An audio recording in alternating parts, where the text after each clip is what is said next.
इकडे करू आता.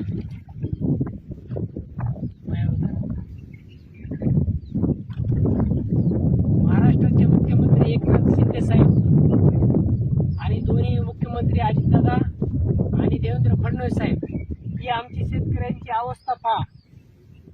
आम्हाला कोणतीच योजना नको आहे आणि जी योजना तुम्ही देतात त्याची आम्हाला एक रुपयाही भेटत नाही.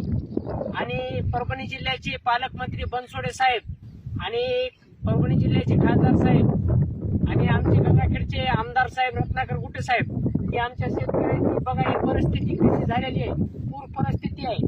आणि आज आमच्या मातपुरी मंडळामध्ये गंगाखेड तालुका मातपुरी मंडळामध्ये एक 3 महिने झाला पावसाचा खंड नाही, पाऊस चालूच आहे. 3 महिने झाला. हा माझा कापूस आहे, एकदाही पाळी घातलेली नाही या कापसात. 3 महिने झालं हे रान 3-4 एकर हे आहे, पाण्याखालीच आहे. तर ह्याची दखल गंगाखेडच्या कोणत्याच अधिकाऱ्याने घेतली नाही किंवा आमदाराने घेतली नाही किंवा खासदाराने घेतली नाही.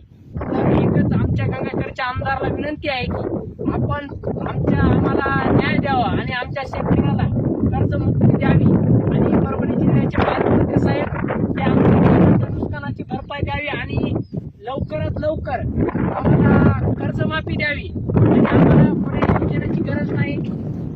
आणि तुम्ही जर आम्हाला कर्जमाफी नाही दिली तर आम्ही फाशी घेणार आणि आम्ही आता पाण्यात बसणार आणि पाण्यात बसून आंदोलन करणार. हे आमच्या कापसात पाणी आहे, हे कापूस बघा आमचा, हे कापूस आहे आमचा, हे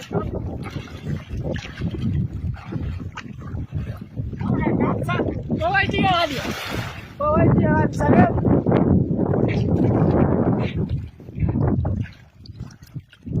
तुम्हाला विनंती आहे साहेब, जर आमची कर्जमाफी नाही केली तर आम्ही चांगले